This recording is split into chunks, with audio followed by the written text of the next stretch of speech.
Dans une ferme sur le point de fermer ses portes, un mystère inattendu surgit. Le fermier trouva des œufs noirs énigmatiques et décida d'en prendre soin sans savoir ce qui pourrait en éclore. Lorsqu'ils éclorent enfin, il ne put retenir ses larmes face à ce qu'il vit. Le destin de sa ferme changea à jamais grâce à cette découverte surprenante. Avant d'écouter ce récit émouvant, n'oubliez pas de vous abonner à la chaîne pour plus d'histoires inspirantes. C'était un matin d'automne, lorsque Jean-Pierre Moreau marchait sur sa propriété, observant d'un œil fatigué l'étendue des terres que sa famille cultivait depuis 3 générations. La rosée couvrait encore l'herbe haute, et le soleil, le vent peignait le ciel de teintes orangées, quand quelque chose d'inhabituel attira son attention.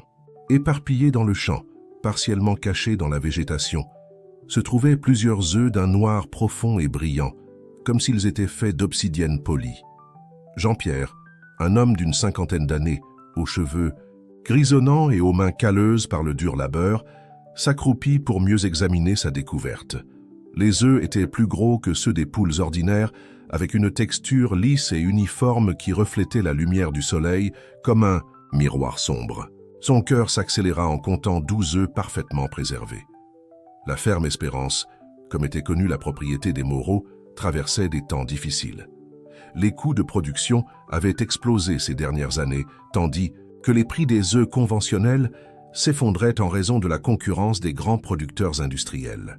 Jean-Pierre passait des nuits blanches, faisant calcul sur calcul, essayant de trouver une issue pour maintenir vivant l'héritage de sa famille. Avec précaution, il recueillit les œufs mystérieux dans sa chemise, improvisant un petit baluchon. Ses pensées vagabondaient, tandis qu'il retournait vers la maison principale. Et si ces œufs appartenaient à une espèce rare? Peut-être seraient-ils assez précieux pour donner un nouveau souffle à la ferme. Sur la véranda, il trouva son épouse, Marie-Hélène, une femme forte qui affrontait les adversités toujours avec un sourire, même quand les préoccupations la consumaient intérieurement. Elle écarquilla les yeux en voyant ce que son mari transportait. « Jean, quels sont ces œufs? Je n'ai jamais rien vu de pareil !» s'exclama Marie-Hélène, l'aidant à poser les œufs sur la table de la cuisine.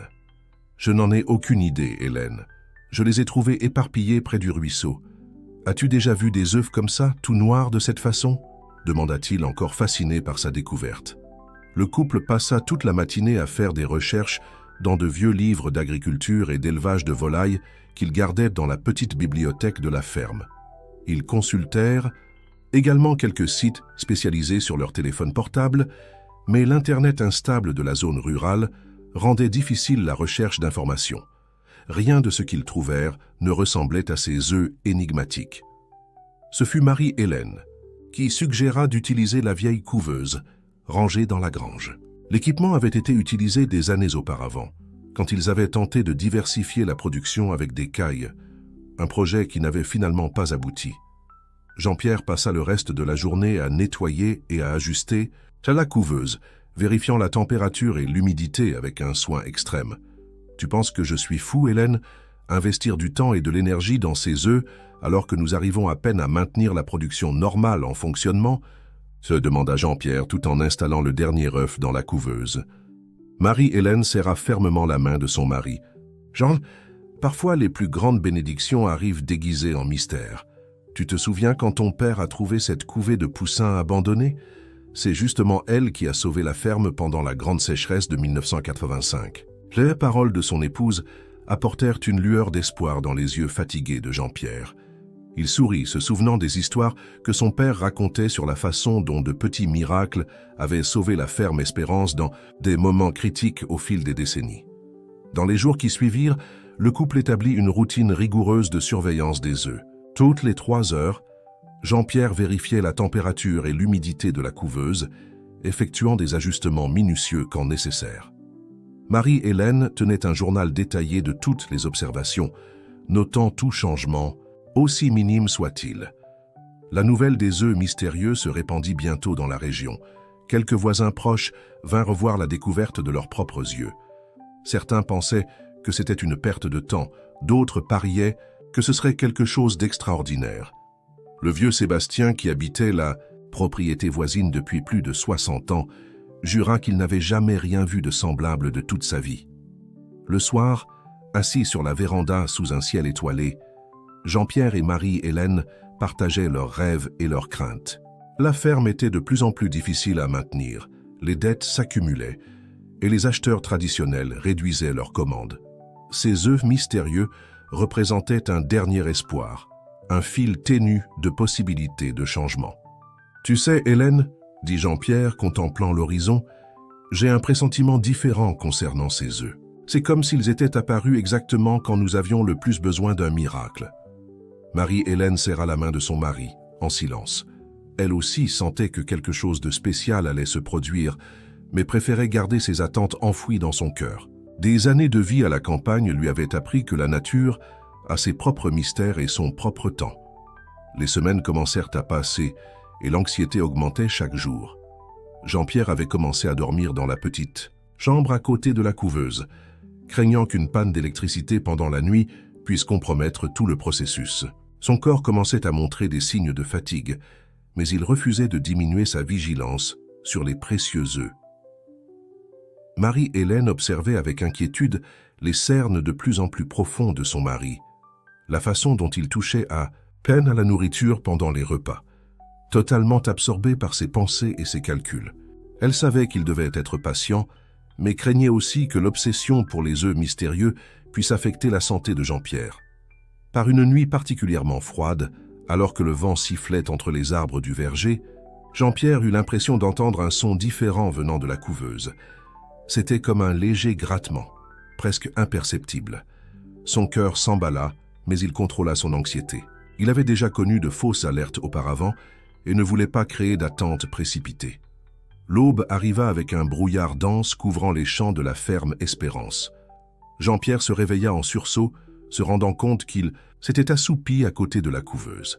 Ses yeux fatigués parcoururent rapidement les indicateurs de température et d'humidité, s'assurant que tout était dans les paramètres idéaux. Tout en se frottant le visage pour chasser le sommeil, Jean-Pierre remarqua quelque chose de différent. L'un des œufs, celui qui était le plus proche de la fenêtre de la couveuse, semblait avoir une petite fissure à sa surface. Son cœur s'accéléra instantanément. Était-ce le début de l'éclosion ou simplement une imperfection de la coquille qu'il n'avait pas remarquée auparavant? D'une main tremblante, il prit une petite lampe de poche et examina soigneusement l'œuf. La fissure était réelle, fine comme un cheveu, mais indéniablement présente. Jean-Pierre respira profondément, essayant de calmer l'émotion qui menaçait de le submerger. Il ne voulait pas créer de faux espoirs, mais ne pouvait pas non plus nier l'excitation qu'il ressentait. « Hélène, Hélène, viens voir ça !» appela-t-il, sa voix résonnant dans la maison encore silencieuse. Marie-Hélène apparut rapidement, nouant sa robe de chambre tout en courant vers la pièce de la couveuse. En voyant l'expression de son mari, mélange d'anxiété et d'espoir, elle comprit immédiatement que quelque chose d'important s'était produit.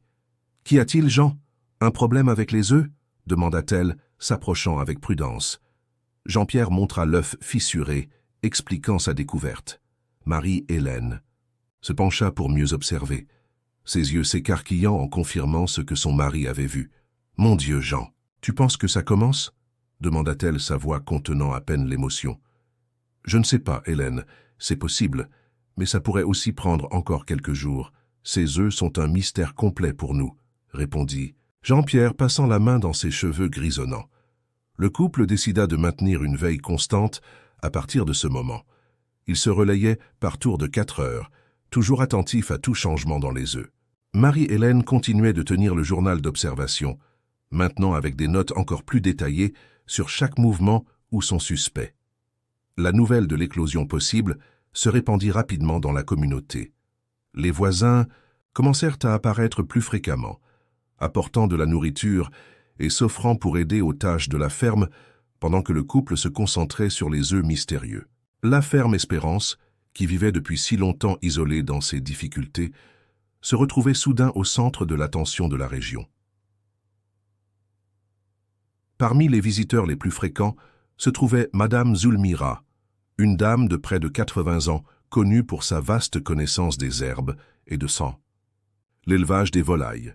Elle passait des heures à observer les œufs, murmurant pour elle-même et posant des questions auxquelles ni Jean-Pierre ni Marie-Hélène ne savaient répondre. Ces œufs ont une énergie différente, commenta Madame Zulmira un après-midi en prenant un café sur la véranda avec le couple. J'ai vu beaucoup de choses dans cette vie, mais rien de semblable à cela. Vous devez être prêts pour tout ce qui pourrait en sortir. Les paroles de la vieille dame provoquèrent un frisson chez Jean-Pierre. Il avait déjà imaginé 1000 scénarios différents, des poussins exotiques aux créatures complètement inconnues. L'incertitude le consumait, mais en même temps nourrissait un espoir qu'il n'avait pas ressenti depuis longtemps. Pendant ce temps, la ferme continuait sa routine quotidienne, bien qu'avec moins d'efficacité. Jean-Pierre déléguait davantage, de tâches aux quelques employés qu'il pouvait encore garder, passant la majeure partie de son temps près de la couveuse. Marie-Hélène se démenait entre s'occuper de la maison, aider avec les œufs et tenir les comptes à jour, de plus en plus préoccupée par les piles de factures qui s'accumulaient sur le bureau.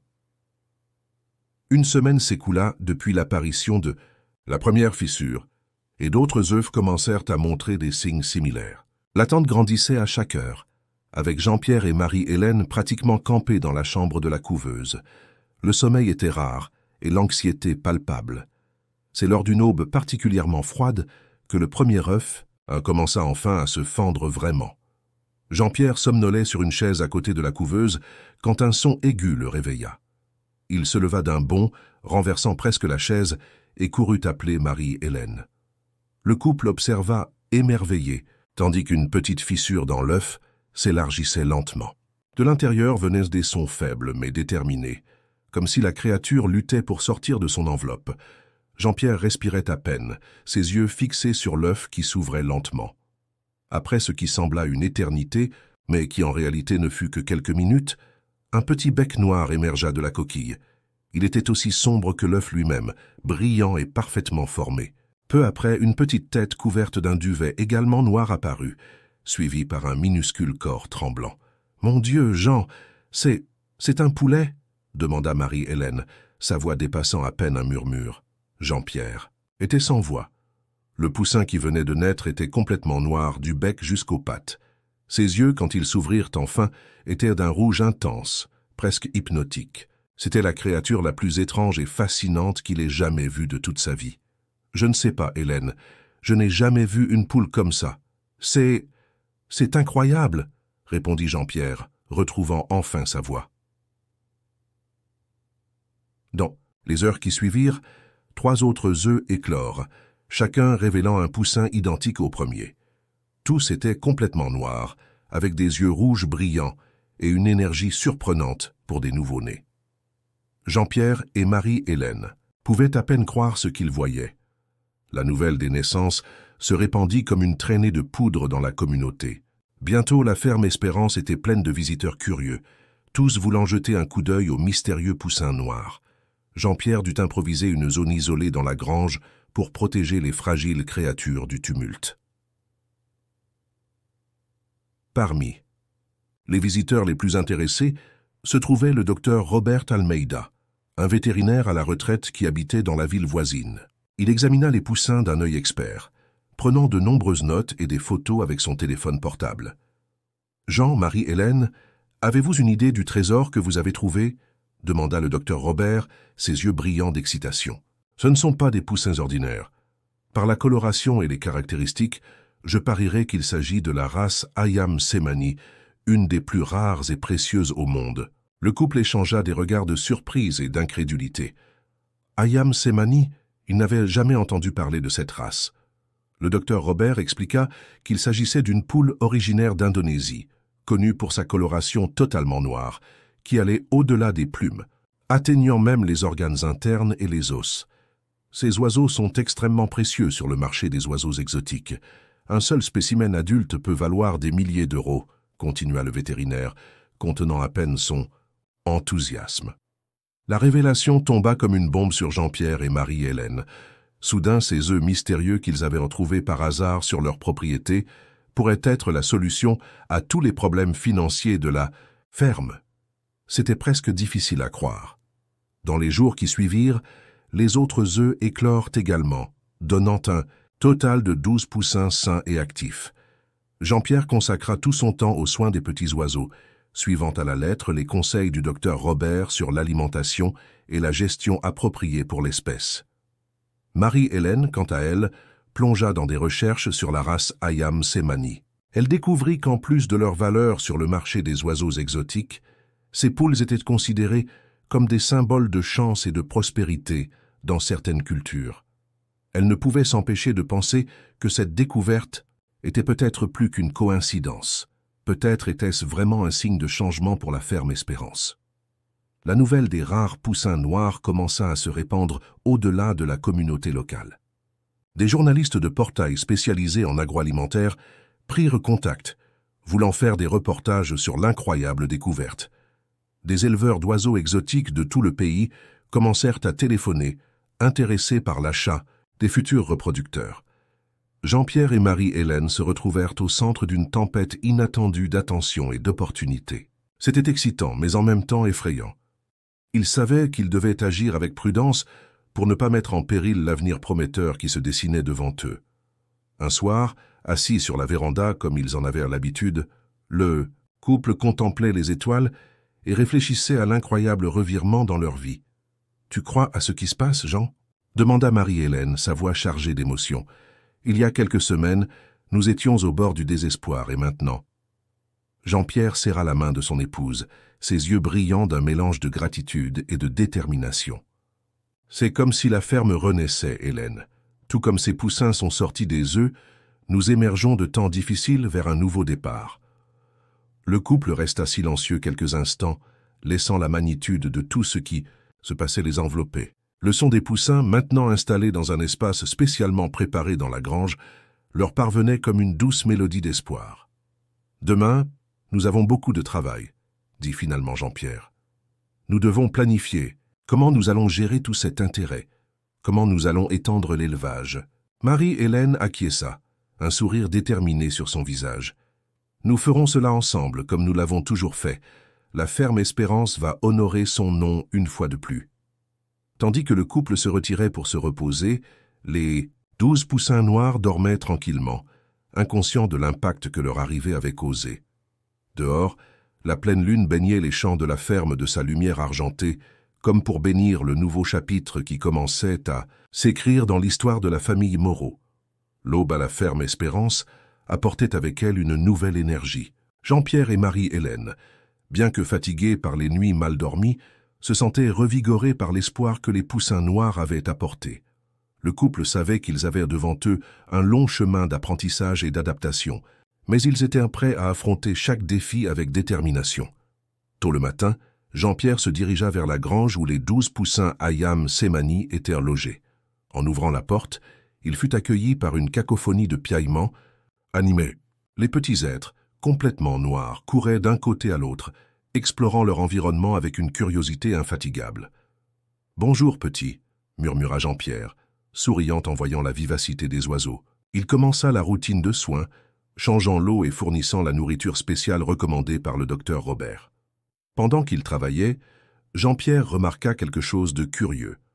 L'un des poussins, légèrement plus grand que les autres, semblait avoir un duvet différent.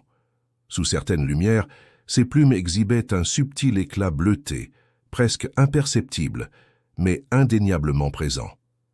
Intrigué, Jean-Pierre prit le poussin avec précaution, l'examinant de plus près. « Eh bien, qu'avons-nous là » murmura-t-il pour lui-même. Il décida de faire une marque discrète sur la patte de l'animal avec un petit nœud de ruban pour pouvoir suivre son développement plus attentivement. En retournant à la maison, il trouva Marie-Hélène dans la cuisine, préparant le petit déjeuner tout en parlant au téléphone. Par l'expression de son visage, il semblait s'agir d'une conversation importante. « Oui, je comprends. Non, nous n'avons encore pris aucune décision. Bien sûr, nous allons considérer votre proposition. Merci pour votre intérêt, » disait-elle, prenant des notes sur un bloc de papier. En raccrochant, Marie-Hélène poussa un soupir fatigué, mais avec une lueur d'excitation dans les yeux. C'était un autre éleveur intéressé par nos poussins, Jean. Cette fois de Paris. Il a offert une somme absurde juste pour avoir la priorité à l'achat quand ils grandiront. Jean-Pierre acquiesça pensif. « Nous devons être prudents, Hélène. Nous ne pouvons pas nous laisser emporter par l'excitation et prendre des décisions précipitées. » Je sais, acquiesça-t-elle, mais c'est difficile de ne pas s'enthousiasmer. Pense à tout ce que nous pourrions faire avec cet argent. Nous pourrions rembourser les dettes, moderniser la ferme. Le couple passa le petit déjeuner à discuter des diverses propositions qu'ils avaient reçues ces derniers jours. Des éleveurs de tout le pays étaient intéressés par les ayams Semani de la ferme Espérance, offrant des sommes qui, il y a quelques mois, auraient semblé inimaginables. « Je pense que nous avons besoin d'aide professionnelle », conclut Jean-Pierre. « Que dirais-tu de fixer un rendez-vous avec Charles, le comptable de la coopérative ? Il pourrait nous orienter sur les meilleures options financières et légales. » Marie-Hélène acquiesça et, juste après le petit déjeuner, fit l'appel pour organiser la rencontre. Pendant ce temps, Jean-Pierre retourna à la grange pour une autre série de soins aux poussins. Il en profita pour examiner à nouveau le spécimen à l'éclat bleuté, confirmant que la caractéristique unique persistait. Dans l'après-midi, le couple reçut la visite du docteur Robert, qui effectuait des contrôles réguliers sur les poussins. Le vétérinaire fut impressionné par le développement des oiseaux. « Ils grandissent parfaitement, Jean. Vous faites un travail excellent », félicita le docteur Robert, tout en examinant soigneusement chaque poussin. Jean-Pierre profita de l'occasion pour montrer au vétérinaire le poussin à l'éclat bleuté. « Docteur, j'ai remarqué quelque chose de différent chez celui-ci. Avez-vous déjà vu quelque chose comme ça auparavant ?» Le docteur Robert examina l'animal avec attention, ses yeux s'écarquillant légèrement. « Fascinant !» s'exclama-t-il. « Cela pourrait être une mutation rare, Jean. Si elle persiste à mesure qu'il grandit, cela pourrait le rendre encore plus précieux. » La nouvelle de la possible mutation apporta une nouvelle vague d'excitation et de préoccupation pour le couple. D'un côté, cela représentait une opportunité encore plus grande. De l'autre, cela augmentait la pression sur eux pour prendre les bonnes décisions. Dans les jours qui suivirent, la ferme Espérance se retrouva au centre d'une véritable révolution. Des journalistes de grands médias apparaissaient presque quotidiennement, voulant faire des reportages sur les œufs miraculeux et les rares poussins. Jean-Pierre et Marie-Hélène se relayaient pour répondre à la presse, toujours prudents pour ne pas révéler des détails qui pourraient compromettre la sécurité des animaux. La communauté locale était également en effervescence. Des voisins qui saluaient à peine le couple auparavant apparaissaient maintenant fréquemment, offrant de l'aide et souvent essayant d'obtenir des informations privilégiées sur les affaires à venir. Au milieu de ce tourbillon, Jean-Pierre et Marie-Hélène essayaient de maintenir la routine de la ferme. Les poules ordinaires devaient encore être nourries, les œufs récoltés, les factures payées. C'était un équilibre délicat entre l'ancien et le nouveau, entre la réalité actuelle et les promesses du futur. Une semaine après la découverte du poussin à l'éclat bleuté, le couple réussit enfin à rencontrer Charles, le comptable. La réunion eut lieu dans le bureau improvisé dans le salon de la maison principale, avec des papiers et des tableurs éparpillés partout. « Bien, Jean-Pierre, Marie-Hélène, j'ai analysé la situation financière actuelle de la ferme et les projections basées sur les offres que vous avez reçues, » commença Charles en ajustant ses lunettes. « Le potentiel est vraiment impressionnant, mais nous devons agir avec prudence. » Le comptable passa les heures suivantes à expliquer les implications fiscales et légales de différents scénarios d'affaires. Il parla de la possibilité de créer une entreprise séparée pour gérer l'élevage des ayams Semani, des stratégies pour réinvestir les bénéfices dans la modernisation de la ferme et de l'importance de diversifier pour ne pas dépendre exclusivement des poussins rares. « Souvenez-vous, » avertit Charles, « le marché des oiseaux exotiques peut être volatile. Vous avez une opportunité unique, mais vous devez penser à long terme. » À la fin de la réunion, Jean-Pierre et Marie-Hélène avaient la tête qui tournait, mais se sentaient plus en sécurité. Ils avaient maintenant un plan initial d'action et la promesse d'un soutien continu de Charles pour naviguer dans les aspects financiers de la nouvelle entreprise. Tandis que le comptable prenait congé, prêt à partir, un tumulte soudain attira, qu'à l'attention de tous, des cris venant de la direction de la grange firent courir Jean-Pierre dehors, craignant que quelque chose ne soit arrivé au précieux poussin. En arrivant sur les lieux, il trouva 2 de ses employés en pleine dispute, tandis qu'un 3e tentait de les séparer. La scène était chaotique, avec des seaux renversés et de la nourriture éparpillée sur le sol. « Qu'est-ce Qui se passe ici » tonna Jean-Pierre, sa voix coupant l'air comme un coup de tonnerre. Les hommes se turent instantanément, regardant leur patron avec un mélange de honte et d'appréhension. Ce fut Jacques, l'employé le plus ancien, qui finit par parler. « Monsieur Jean, nous avons surpris Théo ici en train d'essayer de prendre des photos des poussins pour les vendre à un journal de la capitale. Il a dit qu'ils allaient payer une fortune pour les images. » Jean-Pierre sentit son sang bouillir. La confiance trahie par l'un de ses propres employés était un coup dur. Mais avant qu'il ne puisse dire quoi que ce soit, Marie-Hélène apparut, à ses côtés, posant une main sur son épaule en un geste silencieux de soutien. « Théo » dit-elle, sa voix calme mais ferme. « Je comprends que la tentation soit grande, mais ce que tu as fait est une grave violation de la confiance que nous avons placée en vous. Nous ne pouvons pas garder des employés qui ne respectent pas l'intégrité de notre entreprise. » Jean-Pierre acquiesça, reconnaissant pour l'intervention de son épouse. « Tu es licencié, Théo. Prends tes affaires et quitte la propriété avant la fin de la journée. Et quant au reste d'entre vous, continua-t-il, regardant les autres employés, j'espère que cela servira de leçon. Notre famille vous a toujours traité avec respect et confiance. Nous attendons la même chose en retour. » L'incident servit d'avertissement au couple. Ils réalisèrent qu'avec l'augmentation de la valeur et de la renommée de leur élevage, ils devraient redoubler de précautions concernant la sécurité et la confidentialité. Ce soir-là, après une journée épuisante, Jean-Pierre et Marie-Hélène s'assirent sur la véranda, comme ils en avaient l'habitude. Le clair de lune baignait les champs de la ferme Espérance, créant un cadre presque éthéré. « Qui aurait cru, Hélène ?» murmura Jean-Pierre, sa voix chargée d'émotion, « que ces œufs mystérieux changeraient autant nos vies en si peu de temps. » Marie-Hélène serra la main de son mari, un doux sourire sur ses lèvres. « C'est vrai, c'est comme si le destin nous avait donné une seconde chance. Mais Jean, nous devons nous rappeler qu'avec de grandes opportunités viennent de grandes responsabilités. » Jean-Pierre acquiesça pensif. « Tu as raison, comme toujours. Nous devons être prudents, protéger ce que nous avons acquis, pas seulement pour nous, mais pour toute la communauté qui dépend de cette ferme. » Le couple resta silencieux, quelques instants, contemplant l'avenir qui s'ouvrait devant eux. C'était un chemin incertain, plein de promesses et de dangers, mais ils étaient déterminés à le parcourir ensemble. Dans la grange proche, les poussins Hayam Semani dormaient tranquillement, inconscients du tourbillon que leur existence avait provoqué. Parmi eux, le spécimen à l'éclat bleuté se distinguait subtilement, comme un rappel silencieux que parfois les plus grandes bénédictions viennent dans les paquets les plus inattendus. À mesure que la nuit avançait, Jean-Pierre et Marie-Hélène finirent par se retirer, épuisés mais pleins d'espoir. Demain serait un autre jour de défis et de découvertes à la ferme Espérance, mais maintenant, ils affronteraient chaque obstacle avec une force et une détermination renouvelées.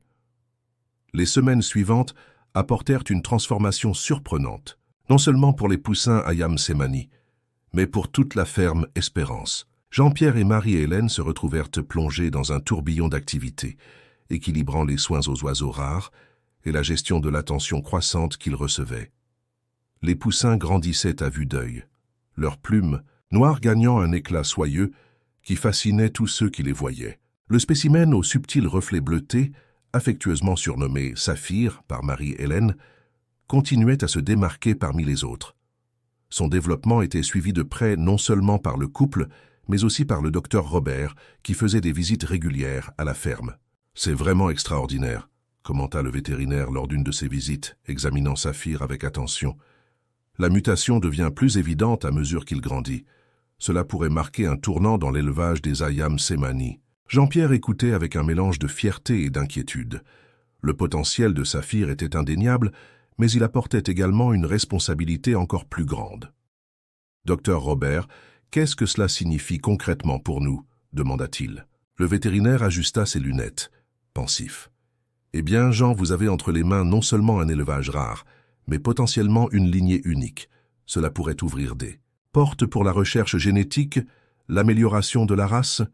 Les possibilités sont vastes. » Pendant ce temps, Marie-Hélène s'occupait de transformer l'un des anciens hangars de la ferme en un espace adéquat pour abriter les Hayam Semani à mesure qu'ils grandissaient. Avec l'aide de Jacques et d'autres employés de confiance, elle supervisait l'installation d'équipements modernes de climatisation et de surveillance.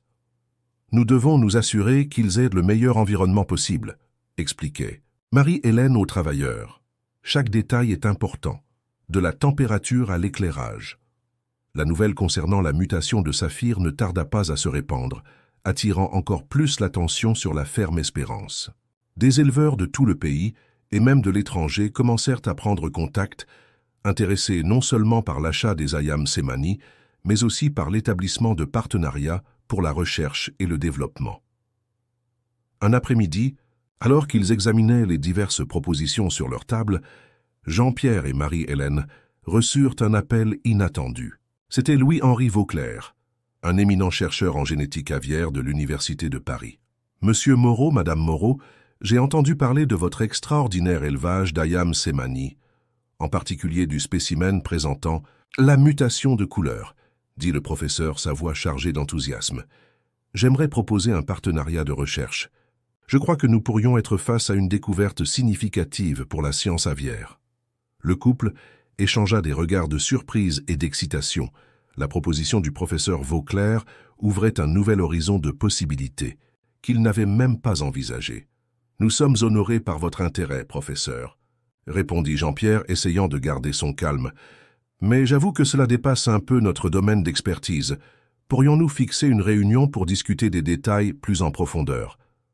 Après avoir convenu d'une date pour la visite du professeur Vauclair, Jean-Pierre et Marie-Hélène s'accordèrent un moment de célébration. La ferme qui luttait auparavant pour survivre était maintenant sur le point de devenir un centre de recherche scientifique. Cependant, tout n'était pas rose à la ferme Espérance.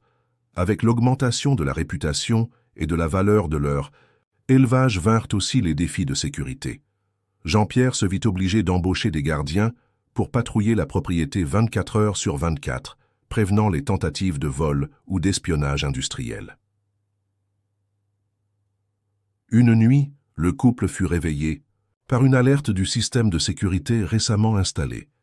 Ils coururent vers le hangar des Ayam Semani, craignant le pire. En arrivant, ils trouvèrent les gardiens retenant un homme qui tentait d'escalader la clôture. Il avait un équipement de photographie à longue portée, expliqua l'un des agents de sécurité. Il semble qu'il essayait de prendre des photos des Ayam Semani sans autorisation. Jean-Pierre soupira, passant la main sur son visage fatigué. « Appelez la police », ordonna-t-il. « Nous devons faire comprendre que nous ne tolérons pas ce type d'intrusion. » L'incident servit de rappel douloureux de la façon dont leur vie avait changé. La ferme, autrefois un refuge tranquille, semblait maintenant être constamment sous menace. Marie-Hélène, percevant l'inquiétude de son mari, suggéra qu'ils engagent un consultant en sécurité pour réviser et améliorer leurs mesures de protection. « Nous devons avoir une longueur d'avance, Jean. Nous ne pouvons pas risquer tout ce pour quoi nous avons travaillé. » Tout en gérant ces défis, le couple ne perdait pas de vue la raison de tout cela. Les Ayam Semani. Ils passaient des heures chaque jour dans le hangar, observant le développement des oiseaux, émerveillés par leur beauté unique. Saphir, en particulier, continuait à les surprendre. Ses plumes, maintenant complètement développées, montraient un éclat bleuté encore plus prononcé, surtout sous la lumière du soleil. Le coq, car Saphir s'avéra être un mâle, avait une allure majestueuse, avec une crête et des barbillons d'un noir profond qui contrastaient magnifiquement avec l'éclat de ses plumes. « C'est comme s'il était fait de pierres précieuses », commenta Marie-Hélène un après-midi, en observant Saphir parader parmi les autres oiseaux. Jean-Pierre acquiesça, un sourire fier sur son visage. Il est vraiment spécial, mais ils le sont tous, chacun à sa manière. À mesure que les Ayam Semani approchèrent de la maturité, Jean-Pierre et Marie-Hélène commencèrent à planifier l'avenir de leur élevage. Avec les conseils du comptable Charles, ils établirent une entreprise séparée pour gérer l'activité des Ayam Semani, protégeant ainsi les actifs de la ferme d'origine. « Nous devons penser à long terme », expliqua Charles lors d'une de leurs réunions. « L'objectif est de créer une opération durable, pas seulement de capitaliser sur l'intérêt immédiat. » Le couple acquiesça, décidant de réinvestir une grande partie des bénéfices initiaux dans l'amélioration de l'infrastructure de la ferme et dans l'expansion prudente à leur élevage d'Ayam Semani. La visite du professeur Vauclair, quelques semaines plus tard, marqua un autre tournant pour la ferme Espérance. Le chercheur fut impressionné non seulement par Saphir, mais par toute l'opération que Jean-Pierre et Marie-Hélène avaient mise en place. « Vous avez créé quelque chose de vraiment spécial ici », commenta le professeur, tout en examinant les registres méticuleux que Marie-Hélène tenait sur chaque oiseau. La combinaison de soins traditionnels avec la technologie moderne est impressionnante. Après de longues discussions, ils parvinrent à un accord pour un partenariat de recherche. L'Université de Paris établirait un petit laboratoire à la ferme, permettant aux chercheurs d'étudier les Ayam Cemani in situ sans nécessité de retirer les oiseaux de leur environnement. Cela nous permettra d'étudier non seulement la génétique, mais aussi le comportement et le développement de ces oiseaux extraordinaires, expliqua le professeur Vauclair, son enthousiasme contagieux. Pour Jean-Pierre et Marie-Hélène, le partenariat représentait plus qu'une simple opportunité commerciale. C'était une chance de contribuer à l'avancement des connaissances scientifiques, quelque chose qu'ils n'avaient jamais imaginé possible dans leur petite ferme. Avec tous ces changements, le couple réalisa qu'ils devaient élargir leur équipe. Outre les employés de la ferme traditionnelle, ils comptaient maintenant une petite équipe dédiée exclusivement aux Ayam Cemani, des vétérinaires spécialisés, des techniciens de laboratoire et même un responsable marketing pour gérer l'intérêt croissant des médias. Un après-midi, alors qu'ils supervisaient l'installation du nouveau laboratoire, Jean-Pierre et Marie-Hélène eurent un moment de réflexion. « Aurais-tu imaginé que nous irions si loin quand tu as trouvé... »« C'est eux, Jean ?» demanda Marie-Hélène, une lueur d'admiration dans ses yeux. Jean-Pierre sourit en laçant son épouse par les épaules. « Même dans mes rêves les plus fous, Hélène. Parfois, je dois encore me pincer pour croire que tout ceci est réel. » Le couple observa l'activité à la ferme. Des chercheurs allant et venant, des employés prenant soin des oiseaux, le bourdonnement constant d'activité qui caractérisait maintenant la ferme Espérance. C'était un contraste saisissant avec les jours silencieux et préoccupants d'il y a seulement quelques mois. « Tu sais ce qui m'impressionne le plus ?» continua Jean-Pierre pensif. « La façon dont cela a changé non seulement nos vies, mais celle de toute la communauté. Regarde combien d'emplois nous avons créés, combien de connaissances sont générées ici. » Marie-Hélène acquiesça, émue. « C'est vrai. C'est comme si ces œufs noirs avaient apporté une nouvelle vie non seulement à la ferme, mais à toute la région. » Pendant qu'ils conversaient, Saphir, le coq qui était devenu le symbole de leur extraordinaire voyage, chanta au loin. Son chant profond et résonnant semblait faire écho à la transformation que la ferme Espérance avait traversée. Jean-Pierre et Marie-Hélène échangèrent un regard de compréhension mutuelle. Ils savaient qu'il y avait encore beaucoup de travail à faire, de nombreux défis à relever. Mais maintenant, en regardant vers l'avenir, ils voyaient non seulement l'espoir, mais une promesse concrète de prospérité et d'accomplissement. Alors que le soleil se couchait à l'horizon, peignant le ciel de teintes orange et violette, le couple marcha main dans la main vers la maison principale. La ferme Espérance, autrefois au bord de l'échec, pulsait maintenant d'une vie nouvelle et de possibilités infinies. Et dans le hangar spécialement conçu, les Ayam Cemani, avec leurs plumes noires luisantes, se reposaient tranquillement, inconscients de l'impact que leur arrivée avait causé. Ils étaient plus que de simples oiseaux rares. Ils étaient un symbole de renaissance, un rappel que parfois les plus grandes bénédictions arrivent dans les paquets les plus inattendus. L'aube à la ferme Espérance apportait avec elle une routine désormais familière, mais toujours excitante. Jean-Pierre se réveilla au chant distinctif de Saphir, le coq Ayam Cemani, au plumage bleuté qui était devenu le symbole de la révolution dans leur vie. À ses côtés, Marie-Hélène bougeait déjà, se préparant pour une nouvelle journée, remplie d'activités. « Bonjour, ma chérie », murmura Jean-Pierre, embrassant doucement le front de son épouse. Prête pour une autre journée d'aventure, Marie-Hélène sourit, ses yeux brillants d'un mélange d'enthousiasme et de détermination. « Toujours, Jean, chaque jour. Et ici est une nouvelle découverte. » Le couple se leva et après un petit déjeuner rapide, se dirigea vers le complexe récemment construit où les Ayam Cemani étaient élevés et étudiés. L'endroit, un mélange harmonieux de hangars modernes et de laboratoires de recherche, bourdonnait d'activité même aux premières heures du matin. Entrant dans le hangar principal, ils furent accueillis par Dr Camille Rousseau, la vétérinaire en chef qu'ils avaient engagée pour superviser la santé des oiseaux. « Bonjour, monsieur et madame Moreau. » Les salua Camille, son visage normalement serein marqué par une expression d'inquiétude. « Nous avons une situation qui requiert votre attention immédiate. » Jean-Pierre et Marie-Hélène échangèrent des regards inquiets. « Que se passe-t-il ?»« Docteur Camille ?» demanda Jean-Pierre, sentant un nœud se former dans son estomac. Camille les guida vers une zone isolée du hangar. « C'est le lot le plus récent de poussins, » expliqua-t-elle, montrant un groupe de petits oiseaux noirs. « Ils présentent des signes d'une maladie que nous n'arrivons pas à identifier. Faiblesse, perte d'appétit, et certains ont même développé des taches blanchâtres sur leurs plumes. » Marie-Hélène s'approcha, examinant les poussins avec des yeux inquiets. « Mon Dieu, ils semblent si fragiles. Que pouvons-nous faire? Nous faisons des tests. Mais jusqu'à présent, nous n'avons pas réussi à identifier la cause, » répondit Camille. Le professeur Vauclair et son équipe sont également impliqués, analysant s'il pourrait s'agir de quelque chose de génétique ou d'un nouveau pathogène. La nouvelle tomba comme une bombe sur Jean-Pierre et Marie-Hélène. Après des mois de succès et de croissance, ils se retrouvaient maintenant face à une menace qui pourrait compromettre tout le travail qu'ils avaient construit. « Nous devons isoler ce lot immédiatement, » décida Jean-Pierre, sa voix ferme, malgré l'inquiétude évidente, et redoubler les mesures de biosécurité dans toute la ferme. Marie-Hélène acquiesça, formulant déjà un plan d'action dans son esprit. « Je vais contacter d'autres éleveurs d'Ayam Semani. Peut-être que quelqu'un a déjà affronté quelque chose de similaire. » Les jours qui suivirent furent tendus et épuisants.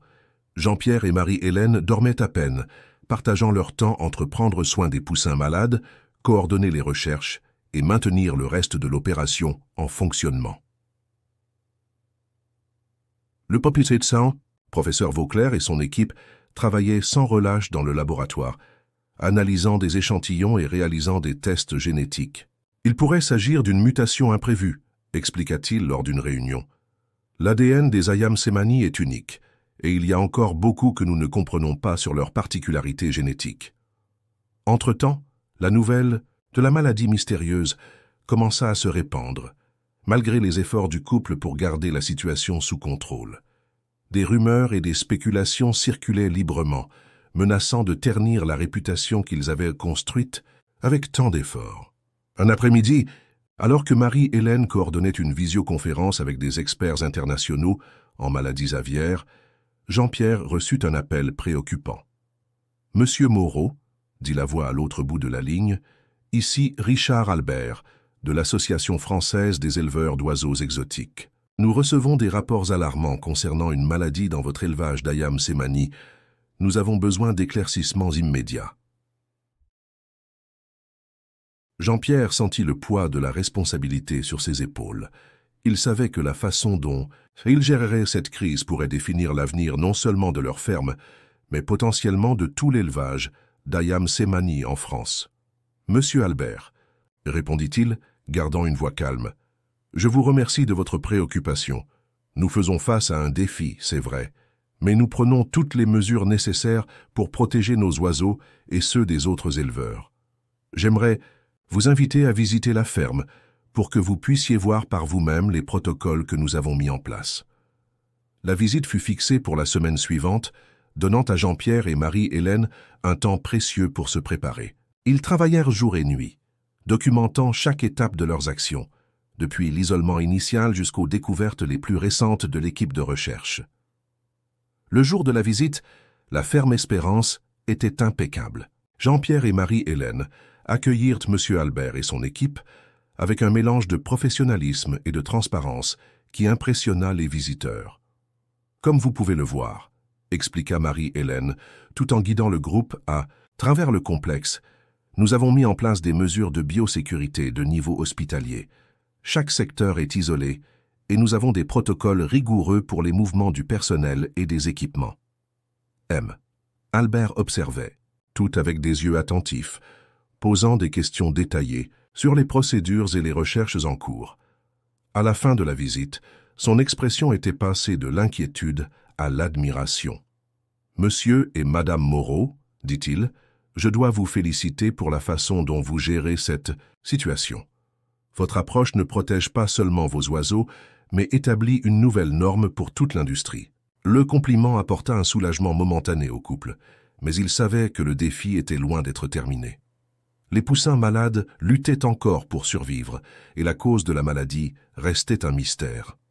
Ce fut Saphir, le coq, au plumage bleuté, qui involontairement fournit l'indice crucial. Lors d'un examen de routine, Dr Camille remarqua que, malgré un contact étroit avec les poussins malades, Saphir restait en bonne santé. C'est comme s'il était immunisé, commenta Camille, intrigué. Peut-être que la mutation, qui cause sa coloration unique, lui confère également une sorte de résistance. Cette observation déclencha une nouvelle ligne de recherche. Le professeur Vauclair et son équipe commencèrent à étudier intensivement l'ADN de Saphir, le comparant à celui des poussins affectés. Des jours d'analyse minutieuse portèrent enfin leurs fruits.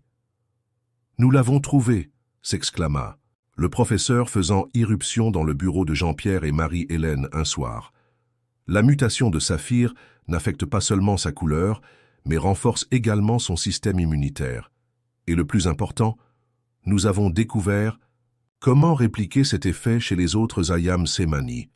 La découverte fut un tournant.